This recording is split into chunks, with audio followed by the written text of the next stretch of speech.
Estamos en CGR Noticias, Radio y Televisión, en nuestro espacio Frente a Frente, un diálogo con la ciudadanía, programa grabado por el canal de televisión de la Unión Nacional de Periodistas, Núcleo del Guayas. Hoy día contamos con la presencia de Jesús Chichú, una mujer muy entendida en lo que es la radiodifusión ecuatoriana y que trabajó en diferentes emisoras de la ciudad de Guayaquil. Yo me acuerdo tanto que hasta laboró en la industria fonográfica ecuatoriana, Radio IFESA, y en otras emisoras como Z1 y otras más que se me escapan el nombre, y estaremos con ella en breve instante que el compañero Richard Sellán la va a entrevistar. Ya volvemos.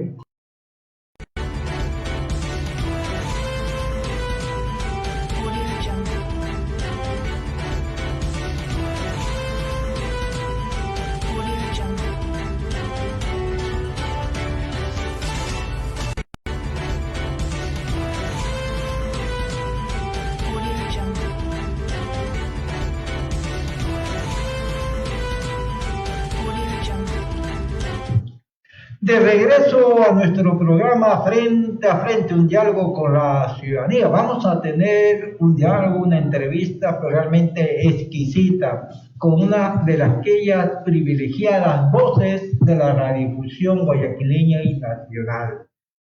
De la vieja escuela, la licenciada Jesús Grijalva. Bienvenida, Jesús. Gracias por aceptar esta conversación. E indudablemente creo que va a ser todo un recorrido de la memoria de la radiodifusión guayaquileña en particular.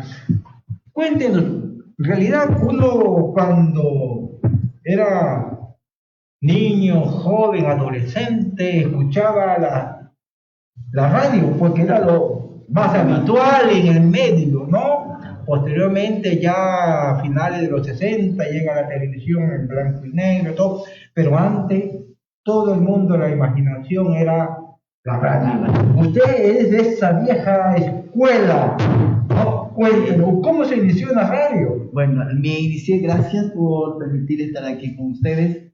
Yo inicié la radio porque primero aprendí los de teatro, a interpretar, a hacer diálogo, monólogos, todo eso, e inflexión de voz y todo lo demás. Estamos hablando de dicción, como de modulación, sí, de modulación.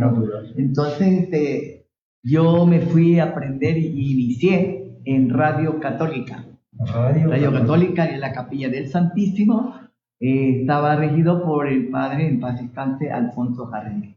Entonces, él me dio la oportunidad porque había otra locutora ahí, colombiana, entonces me dijo, ahí para que las dos hagan el programa. Y así me dio esa cabida de estar todo el día en la radio, hablando, tratando y todo. Y así después me encaminé a la Voz Liberal, que era en ese tiempo de Pepe Ferro Aroca.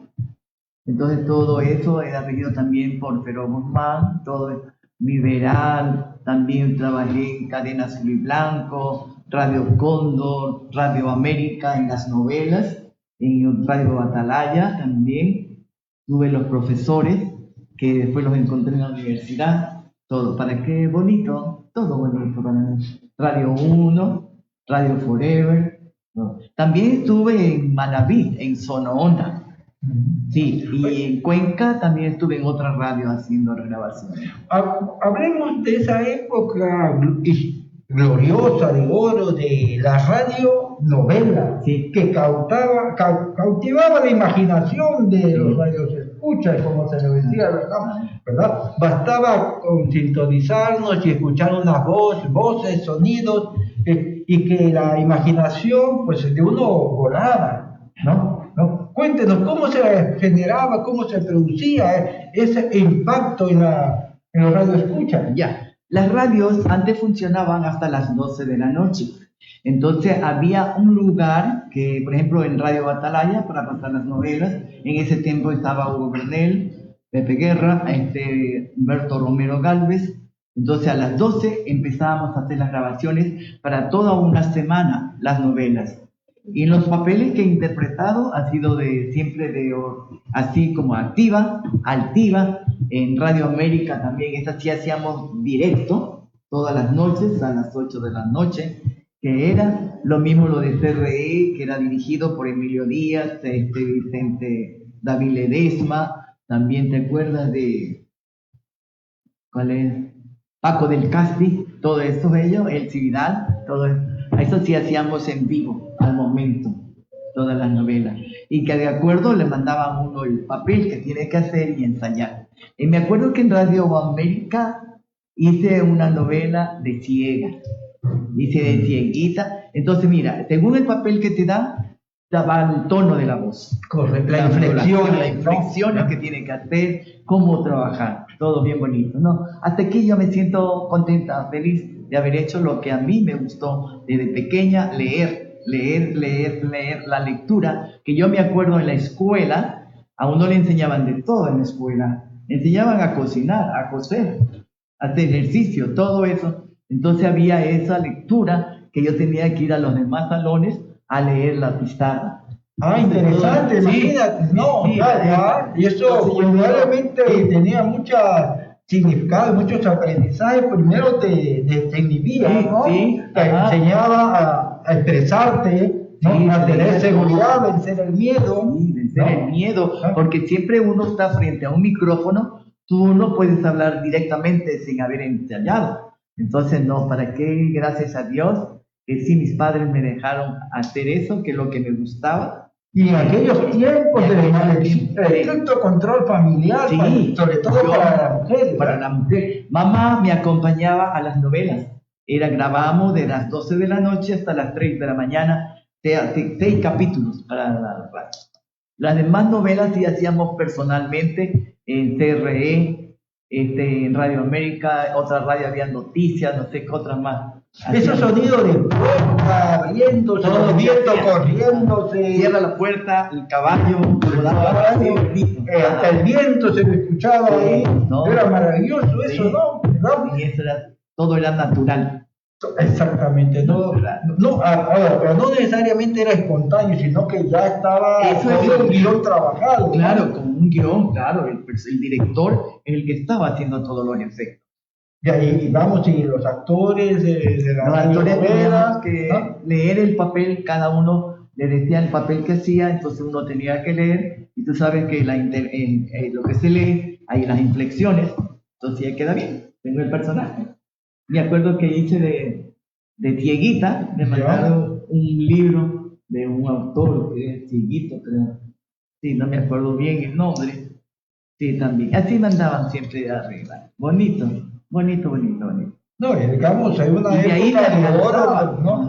Me alcanzaba cuando me llamaban para grabaciones, que trabajaba, tenía que, ¿sabes cómo me sostenía? Para ir al almuerzo, me tomaba una copa de helado, hasta que ya grabe, ya ir a almorzar, entonces para que no me dé nada en todo. ¿Y cómo era un poco esto de al final la remuneración, de las bonificaciones por trabajar en la novela, en la radio? Bueno, le pagaban a uno por bolo, que le llamaban. ¿Por? Bolo. Bolo es un personaje que no sale todos los días. ¿Ya? Sí, trabaja en la novela, pero no todos los días. Entonces eso lo llamaban bolo. La persona que era la primera actriz, primer actor y que tiene que salir todos los días, tenía una mensualidad.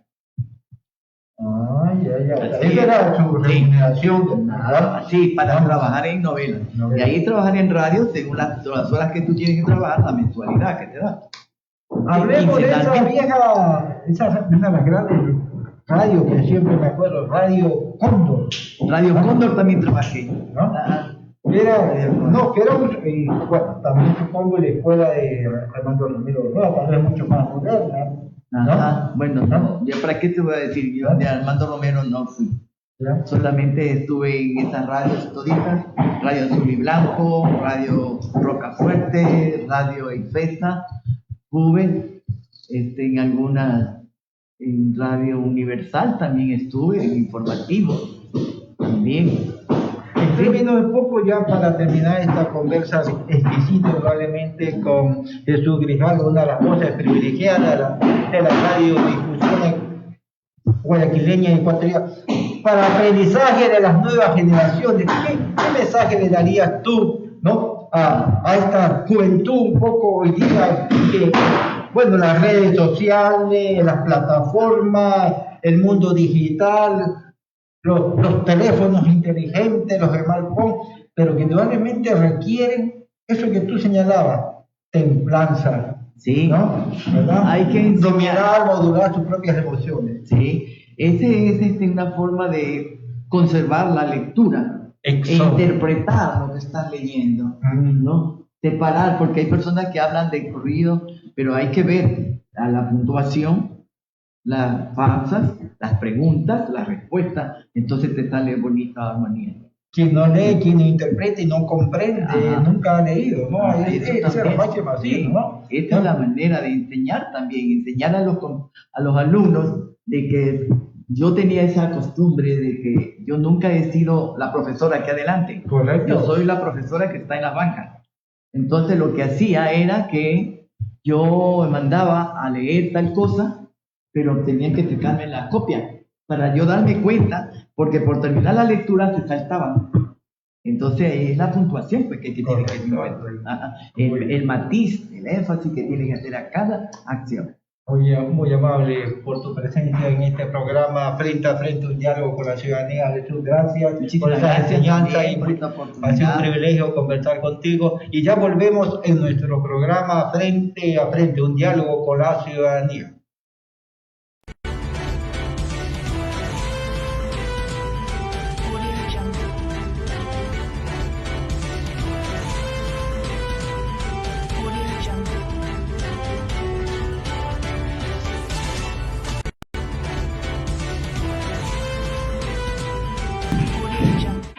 Estamos en nuestro espacio Frente a Frente, un diálogo con la ciudadanía. Ayer en la tarde, las organizaciones sociales, estudiantiles, católicos y evangélicos estuvieron en las calles de Guayaquil, especialmente en la Plaza de San Francisco, para pedirle al señor presidente de la República, Guillermo Lasso, derogar la tabla de las drogas, que consideran que es necesario que llegue a desaparecer y que fue promesa de campaña del candidato Guillermo Lasso. Tuvimos la suerte de estar ahí y vamos a pasar en estos momentos un video referente a este tema.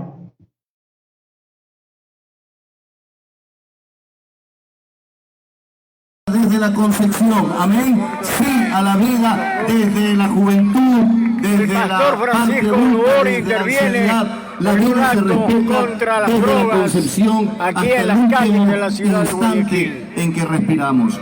Y quiero leer un pasaje de las Sagradas Escrituras en este día tan especial. El libro de San Juan, capítulo 3, verso 16. Este texto nos habla del gran amor de Dios para la humanidad.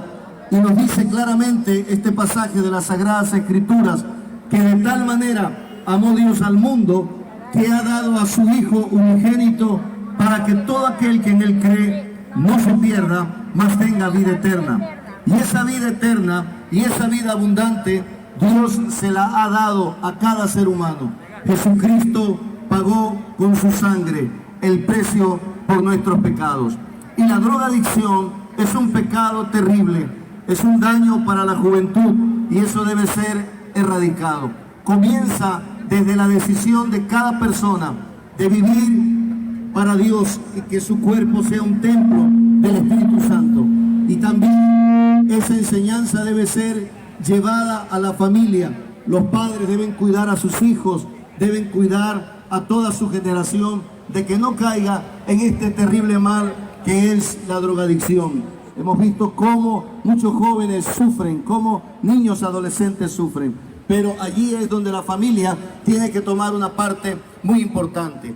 Pero también el Estado debe hacer su parte, y la parte que le corresponde al Estado es establecer las políticas públicas que ayuden para que el Ecuador sea un país libre de drogas. Queremos que Ecuador sea un país libre completamente de drogas. Y por esa razón estamos aquí hoy para pedirle al presidente de la República, Guillermo Lasso, que derogue la tabla de consumo de droga que él mismo se comprometió en campaña diciendo que la iba a eliminar esa tabla.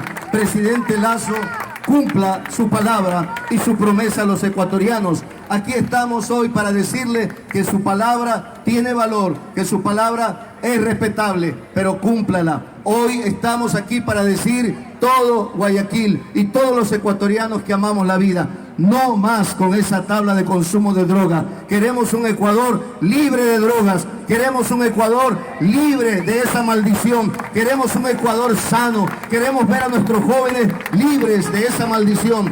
Y por esa razón hoy, en este lugar, todo el pueblo que está reunido aquí declara a una sola voz al presidente de esta nación y le dice que cumpla con su promesa de campaña, que cumpla con su palabra, que derogue la tabla de consumo de droga, y Dios lo va a bendecir a usted y a su gobierno. Que Dios le bendiga. Muchísimas gracias, Pastor Lord. Ciertamente tenemos que unirnos como pueblo para poder exigir esta derogación. A continuación tenemos la palabra de Monseñor Cabrera, arzobispo de Guayaquil, en representación de la Iglesia Católica.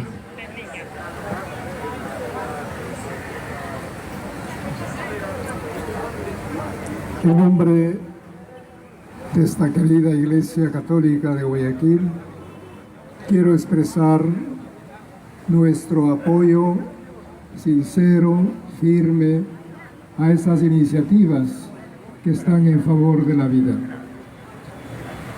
Quiero unirme a esas voces para decir una vez más ese no rotundo a la droga, porque va destruyendo vidas. Pero a la vez también quiero invitar a las autoridades de las instituciones a sensibilizarse y a invertir en todo lo que nosotros llamamos la prevención, la rehabilitación y la reinserción. En la prevención hay mucho que hacer. No basta decir no a las drogas, hay que invertir en educación, en trabajo, en deporte, en el arte. De manera que los jóvenes tengan espacios donde desarrollar todas sus iniciativas. Por eso es el no a la droga, pero el sí a la educación, sí al trabajo, sí al deporte. Pero también nosotros queremos decir una vez más ese no a la violencia, y a la violencia contra la mujer y a la violencia contra el no nacido. La violencia contra la mujer, eso es terrible, algo que desgarra, que parte el corazón. Hoy llevamos cientos de personas, de mujeres que han sido asesinadas, los femicidios. No podemos tolerar esa violencia contra la mujer. Tampoco la violación, que es otra agresión a su dignidad o a su integridad física, psicológica, espiritual. Ese no rotundo a la violencia contra la mujer y a promover el respeto, el derecho a la igualdad, el derecho a vivir como tiene que ser una mujer. Pero también decimos no a la violencia contra los niños por nacer. No podemos permitir que se masacre, que se destruya, porque es una violencia también contra un niño, contra un ser humano indefenso e inocente. No podemos querer resolver el problema de la violencia contra la mujer utilizando otra violencia. En otras palabras, el crimen de la violación no puede ser solucionado con otro crimen, con el crimen de la muerte del niño. Por eso invitamos también a las autoridades, a la Corte Constitucional, a revisar sus decisiones. También a la Defensoría del Pueblo, a revisar esas propuestas. Y no se diga pues a la Asamblea, que una vez más tiene que asumir su responsabilidad de legislar y poner la ley al servicio de la vida, que es importante. Saber que si hay algo de absoluto es la vida humana. No podemos relativizar, hacer que la vida dependa de circunstancias que nada tienen que ver con la existencia misma. De tal manera que aprovecho de este momento para ratificar, como ya lo dije, nuestro apoyo a esto sí que hemos manifestado, sí a la vida, a la plenitud en todas sus expresiones y ese no rotundo a todo aquello que destruye la existencia humana. Gracias a ustedes por estar aquí levantando su voz y diciendo que la vida vale más que todo. Un abrazo. Muchas gracias a Monseñor Luis Grau. Bueno, continuamos nuestro espacio frente a frente, un diálogo con la ciudadanía. Lo que nos están pidiendo las organizaciones sociales, estudiantiles, católicos, evangélicos y gran parte de la ciudadanía al señor Guillermo Lazo, que él prometió en campaña: eliminar o derogar la tabla de drogas. Fue una de las promesas de campaña que hasta estos instantes el señor mandatario no lo ha aprobado. No sabemos hasta cuándo va a esperar esta situación, porque de ser así ya hay mucha desconfianza en la ciudadanía, porque hay muchas cosas que el señor presidente ha prometido y no lo ha llevado a la práctica. Así es, yo creo que hay un pedido unánime de la ciudadanía ecuatoriana del país de exigir, demandar no solamente el cumplimiento de esta promesa de campaña, sino una medida que resulta urgente, pertinente, como es la derogatoria de la tabla de consumo de droga, que es una tabla mínima que facilita que particularmente jóvenes no es que solo consuman, sino que se conviertan en los vehículos para el microtráfico. De eso es en el fondo que se trata. Es decir, hay una proliferación del microtráfico de drogas y que, como hemos visto en los últimos años, está generando una violencia cada vez mucho más atroz, ¿no?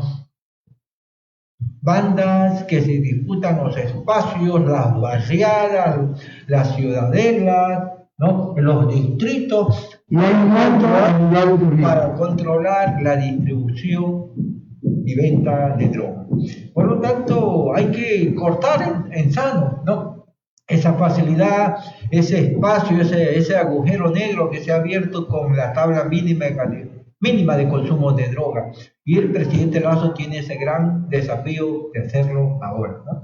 Tanto vemos que en los colegios, en la escuela, especialmente en los colegios, los primeros años, utilizan a los menores de edad para que estos lleven la droga y la vendan en el interior de sus planteles educativos. Ahora, por la pandemia, no ha pasado esta situación, pero anteriormente en algunos planteles nacionales pasaba esto, y las cuestiones de esta droga se la vendía en exteriores, afuera, y utilizaban a los chicos de los primeros años para que estos vendan a sus compañeros en el interior del plantel. Y cuando el inspector se daba cuenta y sancionaba a estos estudiantes, a veces el mismo inspector o profesor era amenazado. Así, entonces hay que cerrar ese agujero negro con la tabla de consumo mínimo de drogas que particularmente está afectando, ¿no?, a los jóvenes y las jóvenes del país, facilitando el microtráfico que cubre grandes negocios y de tener de fondo está pues los sicariatos, la muerte, ¿no?, de hombres, mujeres a lo largo y ancho del país, y hay que parar esa situación. Así es. Y por otro lado, los ex trabajadores del Holcim se encuentran concentrados en la Florida para exigir que se les pague sus haberes, porque ya se encuentran jubilados, pero hasta estos momentos pueden cobrar. Esta situación no puede ser, no solamente en el caso de los trabajadores del Holcim. Yo me acuerdo de un compañero de la emisora CRE, me gusta decir claro, Vicente Paredes, ganó en primera y segunda instancia, y hasta estos momentos el compañero no puede cobrar su peculio como le corresponde, porque el dueño de la radio se ha declarado en quiebras. Es lamentable esta situación que trabajadores que tienen derecho, en este caso, ¿no?, a las liquidaciones por haberse jubilado en muchos casos inclusive, sin embargo, los empleadores, las empresas no cumplen lo que en derecho corresponde y por otro lado la displicencia, por decirlo suave, de las autoridades del trabajo que no arbitran las medidas pertinentes para hacer efectivo esos cobros. Y es que también nos encontramos con un Estado como tal, gobiernos morosos, inclusive con incentivos jubilares para los trabajadores de los diversos estamentos del sector público. Hoy mismo, por ejemplo, hay una conferencia en la ciudad de Riobamba, un encuentro de empleados, ¿no?, del Ministerio de Salud Pública que vienen reclamando ya casi 3, 4 años el pago de su incentivo de jubilación y hasta ahora gobierno alguno cumple. Entonces demandamos sensibilidad a las autoridades, al sector empresarial, a que cumpla lo que dispone la ley, que ejercite el derecho, que demos una ciudadanía, una ciudad, un Estado transparente de derecho y justicia. Hay que cumplir, hay que ceñirse a la ley. Así es, y por tal motivo vamos a pasar el video donde están los compañeros de Holcim reclamando su derecho.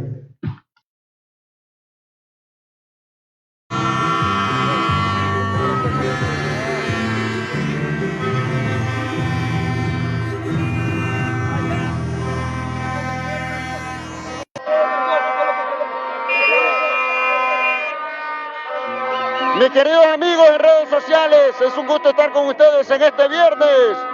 Acá cuando vemos un grupo de ex trabajadores de la Holcim, en esta oportunidad en la Florida Norte, nosotros ubicados en el complejo judicial norte en la ciudad de Guayaquil, donde los ex trabajadores de la Holcim, de esta cementera, vienen a reclamar sus derechos acá.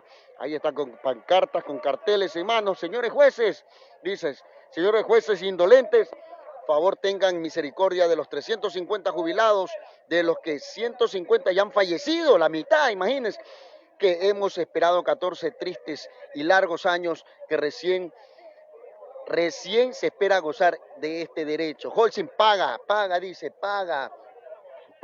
Holcim Ecuador, que los jubilados se están muriendo de hambre.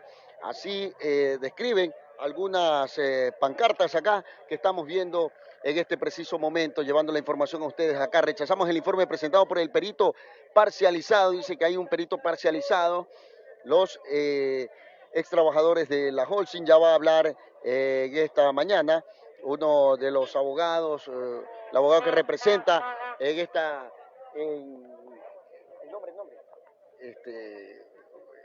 que es el vocero oficial en este momento, dice, señora jueza Vanessa Wolf, dice, ordene, se siente la razón de su autorresolutorio del 17 de julio del año 2021, el año en este momento. Vamos a escucharlo al abogado Campodónico, el abogado, recuérdeme el nombre, abogado. Muy buenos días. Arturo Campodónico, en este momento. A ver si como abogado defensor de los ex trabajadores nos da mayores detalles de esta Muy buenos novedad. días, pueblo ecuatoriano. Muy buenos días, compañeros, luchadores, trabajadores de la empresa Holcim. Hoy en día estamos denunciando con claridad ante el pueblo ecuatoriano y ante las autoridades del Consejo de la Judicatura, ante su presidenta, ante la fiscal de la Nación, la doctora Diana Salazar, ante todas las autoridades de transparencia y de control del país.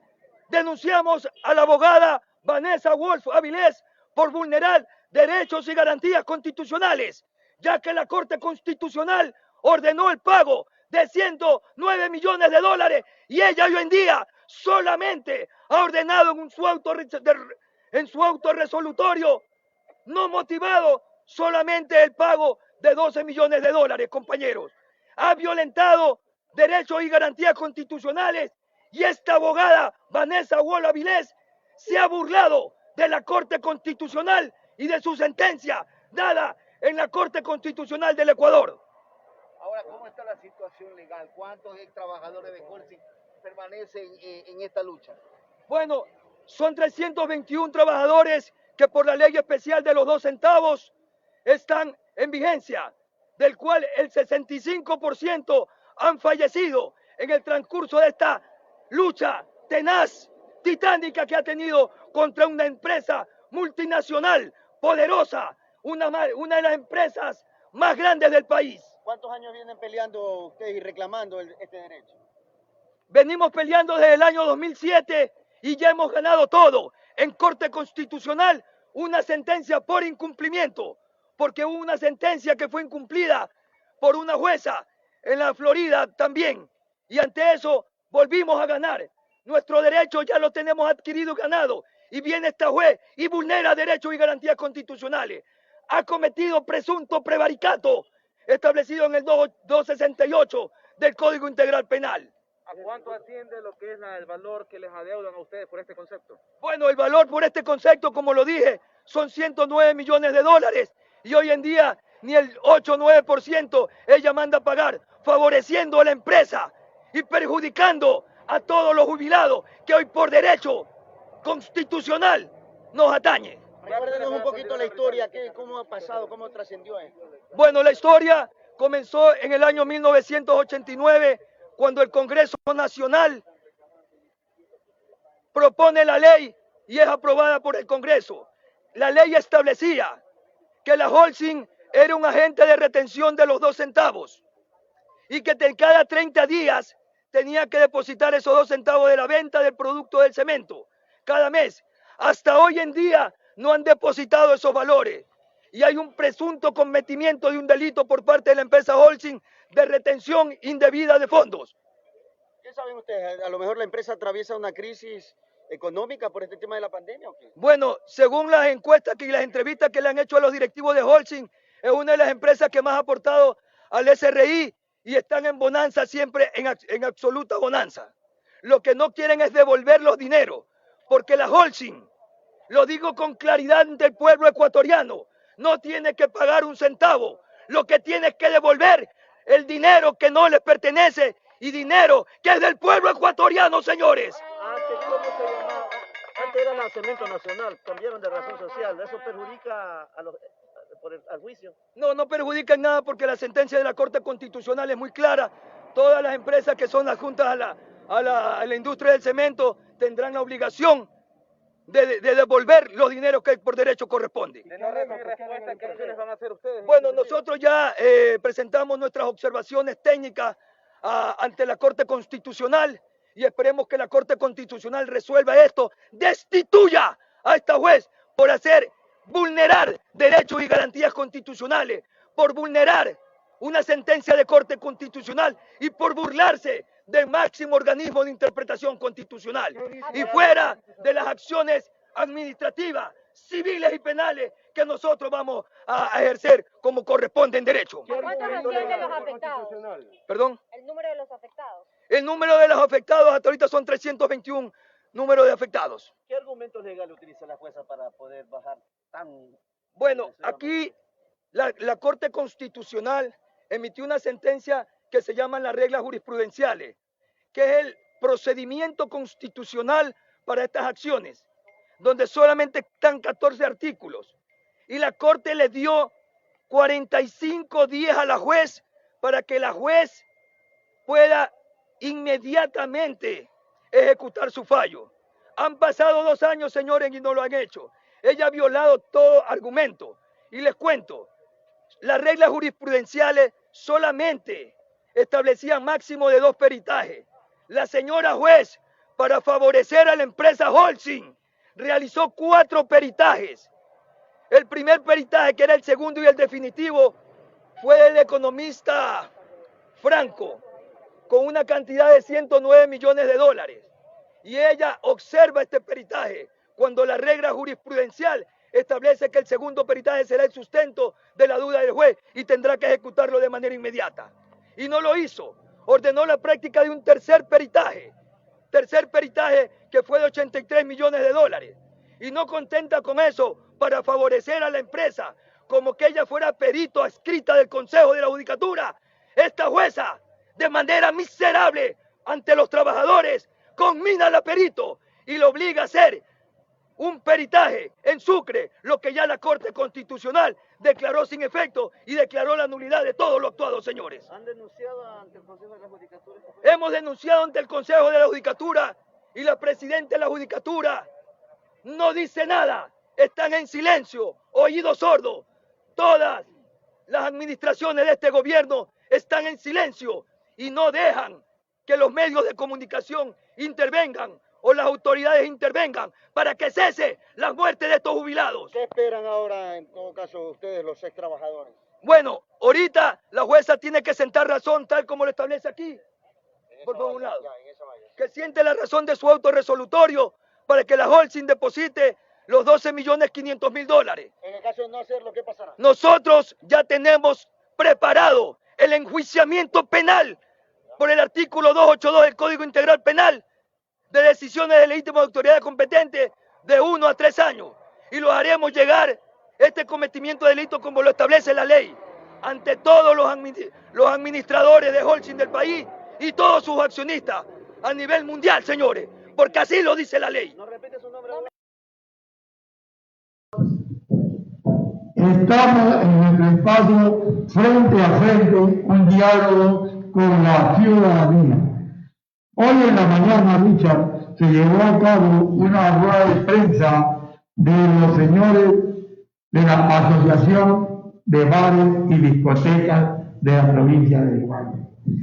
Ellos están solicitando que ya todo su personal está completamente vacunado, todos, pero que ellos están trabajando a pérdida, porque mientras ellos no lo vean reabrir sus locales hasta las 3 de la mañana, en el Guarda hay centros clandestinos, escúchenme bien, centros clandestinos que se quedan hasta las 6 de la mañana bailando con los jóvenes, sin que nadie tenga seguridad, y ha habido casos que han habido muertos.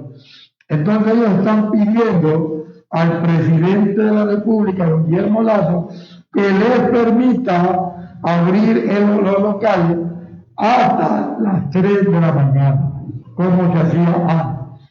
Antes decía que no había seguridad, pero desde que la alcaldesa ha inaugurado estos nuevos centros por aquí, por la zona rosa, ahora la policía pasa a cada rato. Y aparte de eso, ellos tienen también policía privada para supervigilar que todo se cumpla con el aforo necesario. Porque dicen que ellos le siguen cobrando el arriendo como es, y que más bien tienen que ir despidiendo personal. Antes de la pandemia tenían una gran cantidad de personal y habrían varias discotecas en el sector. Ahorita solamente hay 6 o 8 discotecas, entre ellas la HOD, más o menos, que es la que estuvimos en la rueda de prensa, H2O, la que estuvimos en la rueda de prensa, y la cual ellos explicaron esa situación. Y le hacen un llamado al presidente de la República. Por su parte, han hablado con la alcaldesa y le han dicho que sí se los va a ayudar. Pero es la alcaldía de Guayaquil. Por su parte, también tienen que hacer una carta al gobernador de la provincia de Guayas, que es el representante del presidente en la provincia de Guayas. Así están las cosas. Lamentablemente, con motivo del orden técnico, no podemos pasar el video, ya que la cuestión está, nuestra cámara está demasiado cargada, pero no hemos podido pasar el video que se llevó a cabo. Pero les dejo un resumen de lo que se llevó a cabo en la rueda de prensa. No, ahora lo importante es que este pedido está en línea y en tono con lo que ya el COE nacional, ¿no?, acaba de señalar de que no va a solicitar al presidente de la República la continuación del estado de emergencia, o de excepción o de emergencia sanitaria tanto en la provincia del Guayas como en el Oro.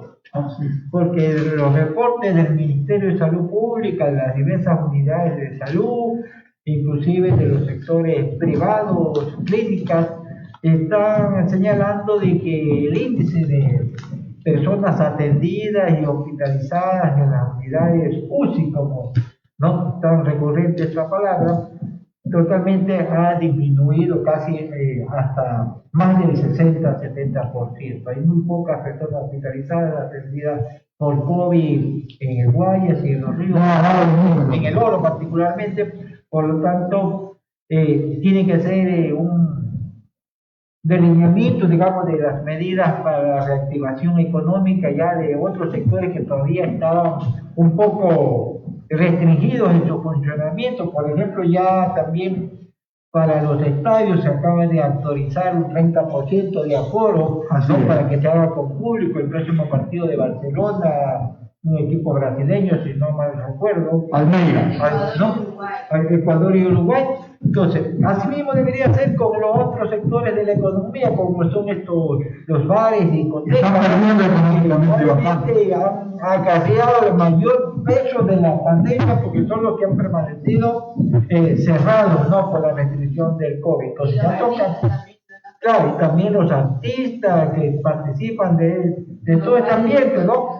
Locales y con la comida no pueden. Y los aspectos que se han cambiado, transformado restaurantes, sí, pero todos queremos en algún momento ir a las discotecas también para, ¿no? Y evitar también que las personas, los ciudadanos acudan a sitios un poco clandestinos. Entonces, con estos comentarios esperamos que las autoridades ahora, ya más bien de COE cantonal, la gobernación, la presidencia, el Ministerio del Interior que compete a esto, ¿no? Que levanten estas restricciones, atiendan en la medida de lo pertinente y lo posible estos llamados de los señores dueños de los bares y discotecas que exigen su reapertura, no hay un horario amplio para poder recuperarse económicamente y atender al público. Con esto pues nos vamos, Carlitos, hasta el próximo día lunes, donde tendremos otros interesantes reportajes y entrevistas en el programa Frente a Frente, un diálogo con la ciudadanía.